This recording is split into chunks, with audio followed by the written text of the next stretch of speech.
बिहार में लगातार थम रही है कोरोना संक्रमण की रफ्तार। पिछले 24 घंटे में सूबे में मिले 294 मरीज, सर्वाधिक पटना में 48 मरीजों की पुष्टि।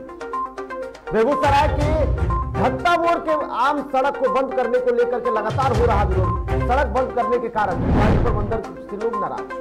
बरसात में भागलपुर स्मार्ट सिटी प्रोजेक्ट की खोली पोल। स्थानीय कांग्रेस विधायक अजीत शर्मा ने लगाया गंभीर आरोप, कहा लूट खसो। रांची एयरपोर्ट पर कोरोना का निगेटिव रिपोर्ट बनाने वाले 2 को पुलिस ने किया गिरफ्तार। पूछताछ के दौरान गलत रिपोर्ट भी बरामद। और 7वें योग दिवस को लेकर के तैयारी पूरी। अब हर ओर कोरोना संक्रमण से बचाव को लेकर योग करने की अपील। योग गुरुओं ने दिया देश को संदेश।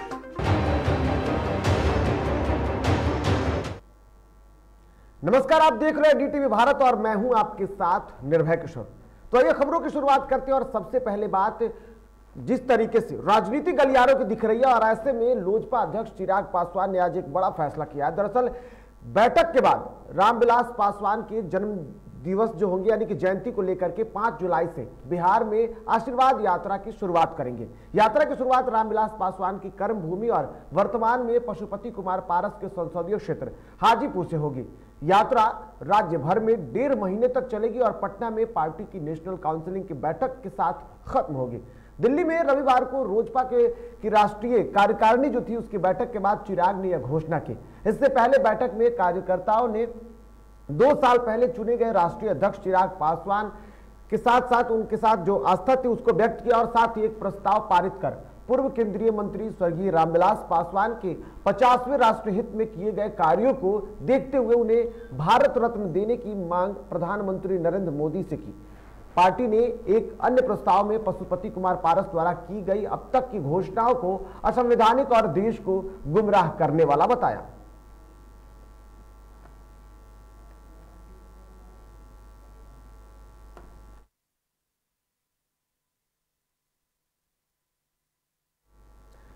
इधर बिहार सरकार के उद्योग मंत्री सैयद शाहनवाज हुसैन एक दिवसीय दौरे पर नालंदा पहुंचे, जहां उन्होंने कार्यकर्ताओं के साथ दीपनगर स्थित केके पॉलिटेक्निक यूनिवर्सिटी में प्रेस वार्ता की।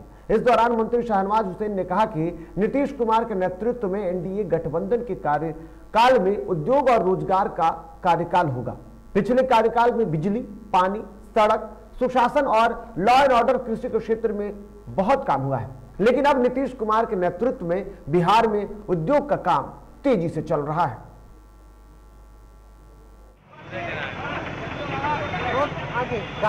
नीतीश जी के नेतृत्व में एनडीए सरकार के कार्यकाल में उद्योग और रोजगार का ये कार्यकाल होगा।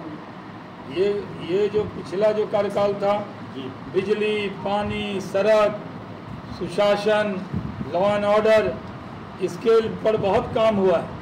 कृषि क्षेत्र में बहुत काम हुआ है, लेकिन जैसा कल ही मुख्यमंत्री जी ने कहा कि उद्योग में भी हम लोग चाहते थे, अब उद्योग में काम हो रहा। पिछले 2 सालों से रिफाइनरी प्रबंधक के द्वारा धत्ता मोड़ के आम सड़क को बंद किए जाने के फैसले को लेकर के एआईवाईएफ और एआईएसएफ के द्वारा छात्र युवा नेताओं ने सड़कों पर उतरकर प्रदर्शन किया। दरअसल बेगूसराय में आम रास्ता बंद होने के खिलाफ में रिफाइनरी प्रबंधन के खिलाफ जमकर नारेबाजी की गई। वहीं छात्र नेताओं को संबोधित करते हुए संगठन के राज्य अध्यक्ष अमीन हमजा ने कहा कि सुप्रीम कोर्ट का सीधा फैसला है कि किसी भी आम रास्ते को बंद नहीं किया जाएगा। आपको बता दें कि सड़क बंद होने के बाद पिछले दिनों पूर्व सांसद शत्रुघ्न बाबू ने भी पेट्रोलियम मंत्री को पत्र लिखा था और इस फैसले का विरोध भी जताया था। अरे आम रोड को बाधित करना बंद करो, बंद करो, बंद करो। लगभग 2 वर्षों से बरौनी रिफाइनरी प्रबंधन के द्वारा धत्ता मोड़ से हरपुर जाने वाले रास्ते को, जो आम रास्ता है, उसे बंद करने की साजिश चल रही है और उसे बंद करने के लिए रिफाइनरी प्रबंधन एड़ी चोट एक किए हुए है। इस बीच 2 साल पहले ही पूर्व सांसद शत्रुघ्न प्रसाद सिंह ने पेट्रोलियम मंत्री और सरकार से ये मांग किया था कि ये आम रास्ता है और आम रास्ता किसी भी सूरत में बंद नहीं। इधर भागलपुर को स्मार्ट सिटी बनाने का दावा सरकार से लेकर स्थानीय प्रशासन करती रही है, लेकिन नगर निगम की लापरवाही के कारण सब दावों पर पानी फिर रहा है। दरअसल मानसून के आते ही पिछले कई दिनों से लगातार हो रही बारिश के कारण मिर्जान हाट से वारिसलीगंज तक ले जाने वाले कई जो मोहल्ले हैं वहां पर पानी जमा होने से इलाका तालाब में तब्दील हो गया है, जिसको लेकर कांग्रेस विधानमंडल दल के नेता और भागलपुर से स्थानीय विधायक अजीत शर्मा एक बार फिर नगर निगम और प्रशासन की कार्यशैली को लेकर के सवाल खड़ा कर रहे हैं और उन्होंने हल्ला बोला। इस दौरान कांग्रेस विधायक ने कहा कि नगर निगम प्रशासन जो है वो उदासीन रवैया अपना रही है और ये सब कुछ स्मार्ट सिटी परियोजना में लूट खसोट का नतीजा है। ये नगर निगम म्युनिसिपल कॉर्पोरेशन जो है कोई काम नहीं कर रहा है। आपको मैंने बहुत सदन में आवाज उठाई, न तो नाले की कचरे उठाए जाते हैं, बरसा पानी पड़ता है नाले से रोड पर पानी आता है, पूरे शहर जलमग्न है। कोई नगर निगम में सिर्फ लूट मचा हुआ है, कोई काम नहीं हो रहा है धरातल पे। और स्मार्ट सिटी में ये शहर 5 साल पहले घोषणा हुआ, पैसे आए हैं, कोई देखने वाला नहीं है। इस सरकार जो एनडीए की सरकार है बिल्कुल कोई काम नहीं करवा पा रही है और जनता तरस रही है कि कोई काम दिखे। इधर रोहतास जिले के सासाराम संसदीय क्षेत्र के सांसद छेदी पासवान ने कहा कि चैनपुर प्रखंड के सिरबिट में सरकारी राशि गबन मामले में जिलाधिकारी जांच कर दोषी के ऊपर अविलंब कार्रवाई करें। आपको बता दें कि कैमूर जिले के चैनपुर प्रखंड के सिरबिट पंचायत में गांव के ही फिरोज खान के द्वारा अनपढ़ मुखिया शिव मूरत मुसहर को बहला फुसलाकर मुखिया प्रतिनिधि बनकर के सरकारी राशि का निकासी कर लिया गया और इस मामले की जानकारी जैसे ही पंचायत के किसान मोर्चा के जिला उपाध्यक्ष के अलावे अन्य लोगों को हुई तो उन्होंने मुखिया प्रतिनिधि के ऊपर गंभीर आरोप लगाते हुए जिलाधिकारी कैमूर से जांच की मांग की है। हम भी बहुत जगह क्षेत्रीय भ्रमण करते रहते हैं, पराया करते हैं, लेकिन बहुत जगह शिकायत आ रहा है। उसमें शिकायत को दूर करने के लिए जितना भी जल्दी हो सके कार्रवाई करना चाहिए और उसमें सुधार लाना चाहिए। कारण कि अगर सबसे ज़्यादा कम दिक्कत है पहाड़ी इलाका में तो पानी की पेयजल का ही परेशानी है। तो इसको दूर करने के लिए नल जल योजना जो है उसमें तत्काल सुधार करना चाहिए। जितना भी जल्दी हो सके इसमें अधिक से अधिक सुधार होना चाहिए। इधर मधुबनी में नगर निगम के लगभग 125 कर्मियों ने अपने 13 महीने के बकाये वेतन भुगतान की मांग को लेकर हड़ताल शुरू कर दिया। वेतन नहीं मिलने से नगर निगम के कर्मियों ने जो परिवार के उनके जो लोग हैं उन लोगों को अब दाने दाने को मोहताज हो गए हैं। इन परिवारों के जो बच्चों की पढ़ाई छिन चुकी है क्योंकि 13 माह से वेतन नहीं मिला है। हड़ताल पर गए कर्मियों का नेतृत्व निकाय कर्मचारी संघ के सचिव मोहन मंडल और उप सचिव रामकेवल पासवान ने किया।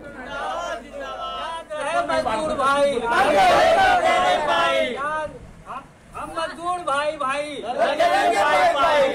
भाई इधर बिहार में लगातार कोरोना की रफ्तार घटती जा रही है। पिछले 24 घंटे में सूबे में 294 मरीजों की पुष्टि की गई है, जहां पटना जिला जो है वहां सर्वाधिक 48 मरीजों की पहचान की गई है। आपको बता दें कि विगत 24 घंटे में 1,06,662 कोरोना सैंपलों की जांच की गई है।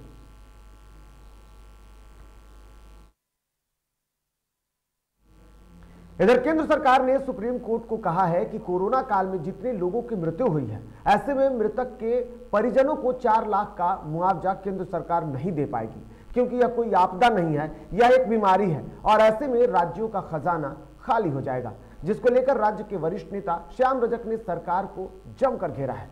सरकार को उन्होंने साफ तौर पर झूठा करार दिया है। बहुत ही दुखद बात है कि भारत सरकार यानी कि केंद्र सरकार ने जो उच्चतम न्यायालय में अपना हलफनामा दायर किया है कि कोरोना से मरने वाले लोगों को हम मुआवजा देने का काम नहीं करेंगे, इससे बड़ा दुर्भाग्य की बात, इससे बड़ा कलंक की बात नहीं हो सकती। यही सरकार ने पहले अपना यश लूटने के लिए, ताली बजवाने के लिए कोरोना को महामारी में शामिल किया और राज्य सरकार ने भी इसको कोरोना को महामारी में शामिल करने का काम किया। इधर बिहार राज्य मदरसा बोर्ड के द्वारा संचालित कोविड-19 टीकाकरण जागरूकता अभियान वैन को हरी झंडी दिखाकर रवाना किया गया। इस दौरान गया जिला अंतर्गत विभिन्न मदरसों और शहरी क्षेत्रों में वैन जो है वो घूम घूम कर लोगों को टीका लेने के लिए जागरूक करने का काम करेगा। मंत्री अल्पसंख्यक कल्याण विभाग एवं चुनाव। जैसा कि आप सब सुन रहे होंगे, पढ़ रहे होंगे कि अगर पर्याप्त संख्या में लोगों ने टीकाकरण नहीं कराया तो तीसरी लहर में आना भी निश्चित होगा और ज़्यादा लोगों के संक्रमित होने की भी संभावना रहेगी।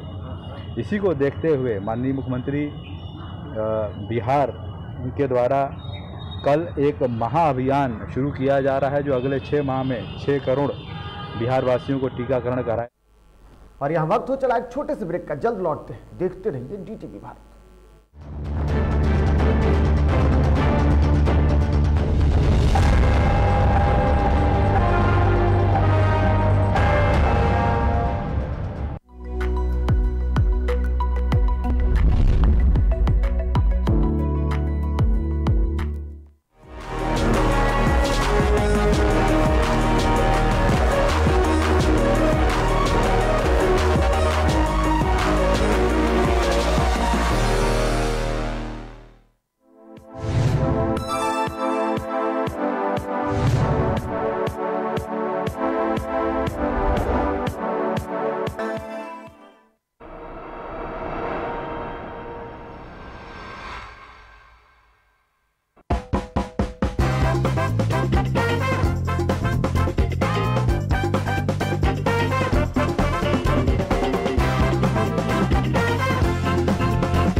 और ब्रेक के बाद एक बार फिर से आप सभी का स्वागत है। तो बढ़ेंगे आगे और अब बात मानसून की करेंगे। बिहार में मानसून ने दस्तक दे दी है। करीब 1 हफ्ते से हो रही बारिश ने राजधानी पटना के कई कॉलोनियों की स्थितियों को खराब कर दिया है। बात अगर राजधानी पटना के वार्ड नंबर 55 के मौर्य विहार कॉलोनी की करें तो इस कॉलोनी में करीब 10 दिनों से जल जमाव है। हालांकि पानी निकलने के लिए पंप सेट लगाया तो गया है, लेकिन वो भी सिर्फ दिखावे ही दिख रहा है। करीब 10 दिनों से यहाँ लोग नरक जैसी स्थितियों में देख रहे हैं और यहाँ लोगों का जीना जो है वो अब दुर्लभ हो गया है। भी था इस तरह का, पानी आया था तब तो पूरा पिछले साल तो ये भी था, तो कुछ इधर अभी समस्या हुआ है। और इधर तो एक तरफ होता है तो एक तरफ ऐसा ही छोड़ दिया जाता है, उसको कोई ध्यान नहीं आया। कंचन यादव कभी देखने नहीं आते। इतना कष्टी है, कष्ट में रहता है आदमी, क्या करे। लेडीज हो जो पूरा मोड़ के जाते हैं आते हैं, कोई मतलब देखने वाला कोई शर्म में ये नहीं। 3 से ऊपर से है। नाला जो बना हुआ है, नाला में कहीं चैम्बर भी ढका हुआ नहीं है, कभी कभी आदमी भी गिरता है। अभी आदमी गिर गया है, ठीक है। आने जाने में बहुत परेशानी है। इधर बेगूसराय के चौराही प्रखंड क्षेत्र के इब्राहिमपुर गांव निवासी अशोक सिंह की बेटी रूपा कुमारी ने दारोगा पद की परीक्षा में उत्तीर्ण होकर अपने माता पिता का नाम रोशन कर दिया है। बता दें कि रूपा के पिता देश रत्न डॉक्टर राजेंद्र प्रसाद दुग्ध उत्पाद सहयोग समिति बरौनी में मिल्क टैंकर ड्राइवर पद पर कार्यरत है। वहीं बेटी ने इस मुकाम पर पहुंचने को लेकर परिवार में जश्न का माहौल है।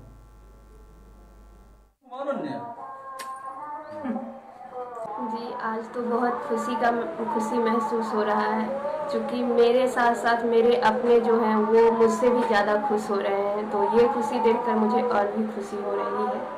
आपके गांव में कैसा लगता है? जी, गांव में भी सब जगह शोर है। सबको लग रहा है कि मेरे इस ऐसे पिछड़े गांव से मेरी बेटी इस मुकाम पे पहुंची है, तो सब लोग खुश हैं इस चीज़ को देख के। जी, मैं इधर अंतर्राष्ट्रीय योग दिवस के अवसर पर आचार्य श्री सुदर्शन जी महाराज ने देश और विदेश के अपने समस्त मित्रों और शुभचिंतकों को संबोधित किया है। इस दौरान योग गुरु राज ऋषि आचार्य श्री सुदर्शन जी महाराज ने कहा कि आज विश्व कोरोना संक्रमण से जूझ रहा है। उन्होंने कहा कि अपनी रक्षा के लिए योग और प्राणायाम से बढ़कर कोई भी बड़ा ढाल और कौच नहीं है।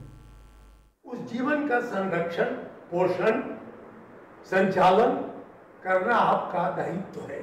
दुनिया का सबसे बड़ा अगर कोई धर्म है तो वह है अपने जीवन की रक्षा करना, और उसी के लिए हमारे संतों ने, हमारे पूर्वजों ने योग की व्यवस्था की। कहा कि योग करो, प्राणायाम करो, ताकि तुम्हारे शरीर की जितनी भी विकृति है वो नाश हो जाए। 21 जून को दुनिया भर में 7वां अंतर्राष्ट्रीय योग दिवस मनाया जाएगा। वहीं अब योग को बढ़ावा देने के लिए बिहार योग विद्यालय एक नई तरकीब अपना रहा है। ये रिपोर्ट देखिए।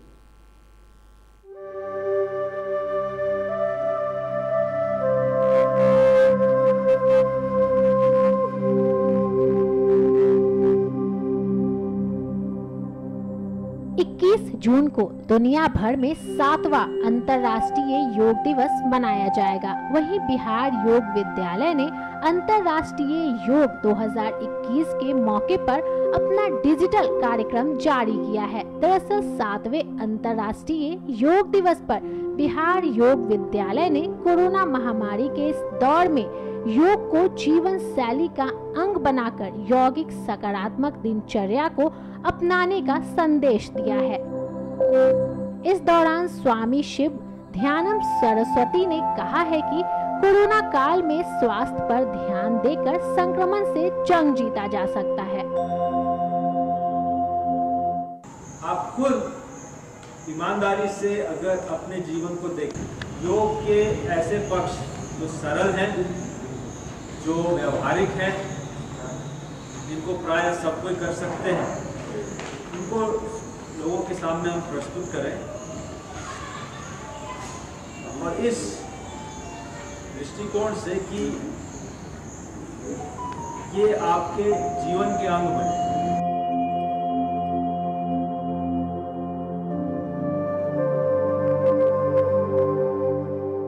वहीं योग आश्रम से 40 वर्षों से जुड़े शिव कुमार रुंगटा ने कहा कि कोरोना संक्रमण के कारण पिछले 1 सालों से आश्रम बंद है, जिसके कारण लोगों तक योग को पहुंचाने के लिए और कोरोना से बचाव को लेकर पोर्टल की शुरुआत की गई है। साथ ही उन्होंने लोगों से अपील करते हुए कहा कि योग को जीवन शैली का अंग बनाएं।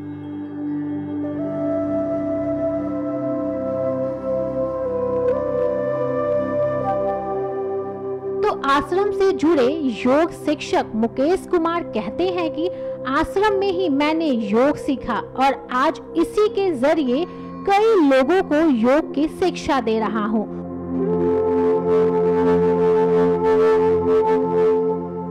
उन्होंने कहा योग करने से व्यक्ति स्वस्थ रहते हैं, विचार बदल जाते हैं, लाइफ स्टाइल बदल जाता है।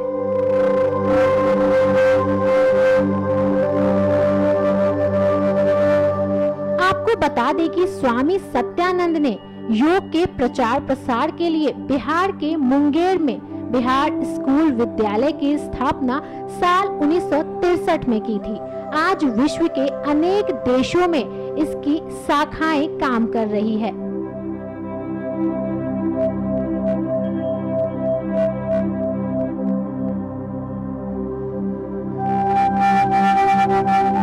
वहीं योग विद्यालय की स्थापना के समय स्वामी विवेकानंद ने कहा था कि योग विश्व संस्कृति के रूप में प्रकट होगा। उनकी यह घोषणा विश्व योग दिवस के रूप में साकार हो रही है।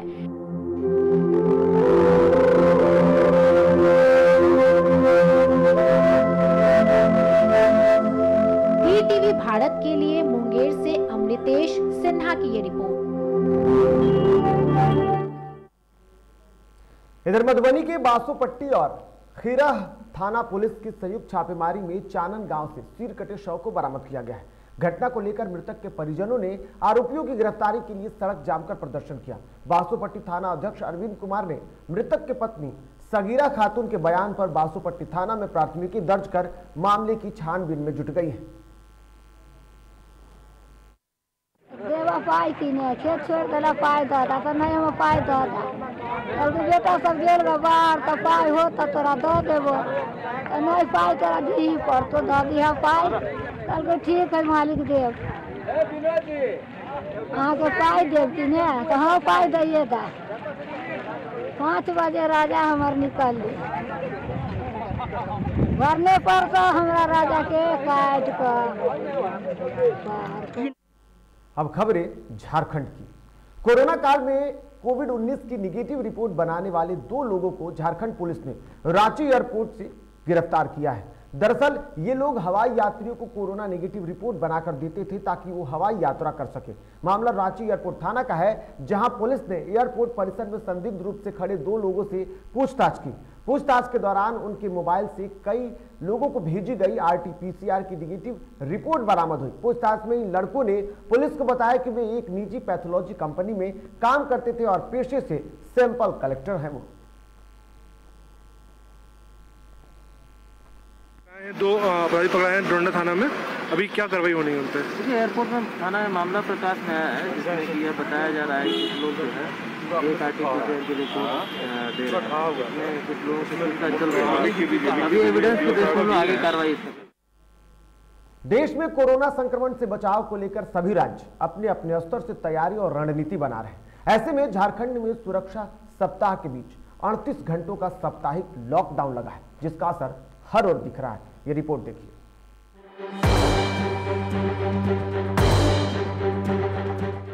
देश में कोरोना संक्रमण से बचाव को लेकर सभी राज्य अपने अपने स्तर से तैयारी और रणनीति बना रहे हैं। ऐसे में झारखंड में सुरक्षा सप्ताह के बीच 38 घंटों का साप्ताहिक लॉकडाउन लगा, जिसका असर हर ओर दिख रहा है।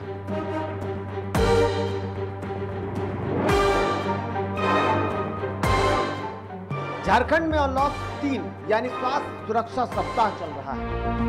इसके तहत शनिवार को शाम 4 बजे से शुरू हुआ संपूर्ण लॉकडाउन सोमवार की सुबह 6 बजे तक लागू रहने वाला है। इस वीकेंड लॉकडाउन की शनिवार से शुरुआत होते ही तमाम हाट बाजार और दुकानें बंद हो गई, जो रविवार को भी बंद रही। जो मीडिया चैनल के माध्यम से ये पता चल रहा है कि तीसरी लहर की भी संभावना है। ऐसे हालात में हमें सजग रहना अति आवश्यक है। वहीं इस कोरोना संक्रमण से बचाव को लेकर DTV भारत में लगातार प्रदेशवासियों से अपील करता है कि देश में कोरोना संक्रमण से बचाव को लेकर जारी गाइडलाइन का पालन करें, साथ ही साथ मास्क और सैनिटाइजर को अपने जिंदगी का अहम हिस्सा बना लें, क्योंकि सच कहा जाता है कि जान है तो जहान है।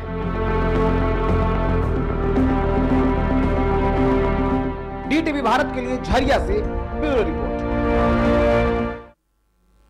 इधर धनबाद में नगर निगम क्षेत्र वार्ड संख्या 20 में नागरिकों ने जर्जर व बदहाल सड़क पर चिंता जताते हुए रविवार को धान रोपनी अभियान चलाया, जिसके तहत जयप्रकाश नगर बाबूडीह VIP कॉलोनी में सड़क पर बने गड्ढों में जमा पानी में प्रतीकात्मक तौर पर लोगों ने विरोध जताते हुए धान रोपण किया।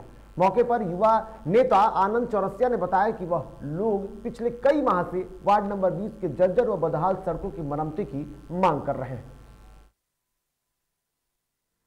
देखिए, आज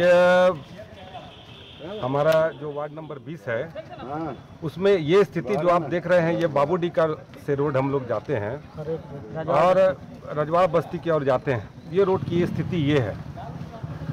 ये रोड जो देख रहे हैं ना, वही स्थिति आपको जयप्रकाश नगर में मिलेगा, वही स्थिति आपको झारूडीह में मिलेगा और लगभग आप बेकारबंद चले जाइए, लगभग सब रोड का हम लोग का स्थिति है। इधर रांची के चुटिया थाना क्षेत्र के अमरावती कॉलोनी में शिक्षा विभाग के क्लर्क बसंत नायक ने हथौड़े से मारकर पत्नी की निर्मम हत्या कर दी। घटना की सूचना मिलने पर मौके पर पुलिस ने शव को कब्जे में लेकर पोस्टमार्टम के लिए रिम्स भेज दिया। घटना को अंजाम देने के बाद आरोपी पति बसंत नायक फरार हो गया है और पुलिस बसंत नायक की गिरफ्तारी में लगातार छापेमारी कर रही है। दरवाजा बंद कर दिया, यहाँ भी इन लोग कोई नहीं था। अब विशाल जो लड़का है, विशाल उसका लड़का, वो चल गया बुक लेने के लिए और उसको बेटी को भी भेज दिया शायद। उसको बेटी वो तो बता रहे हम भी नहीं थे मामा, हम भी चल गए थे, उसका भेज दिया जबरदस्ती कि चाहिए चल जाओ वहाँ तुम काम है, मतलब अब कुछ बात करना है बोल के ऐसे बोल के। हम खाना वाना बनाए, हम टीवी देखते वाइफ के साथ अपना आराम से टीवी देख रहे हैं, तब तक लड़का आया, उसका तुरंत हमको चिल्लाने लगा, मामा ऐसा ऐसा। हम दौड़ के निकले, जाके देखे तो अब ऐसा।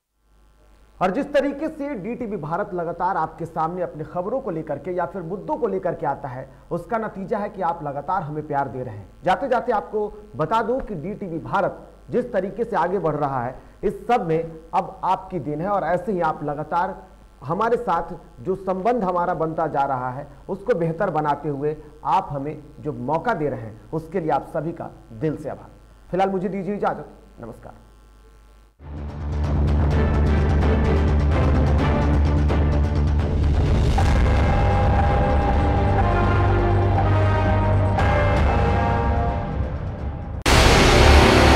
डीटीवी भारत की मुहिम ऑपरेशन क्लीन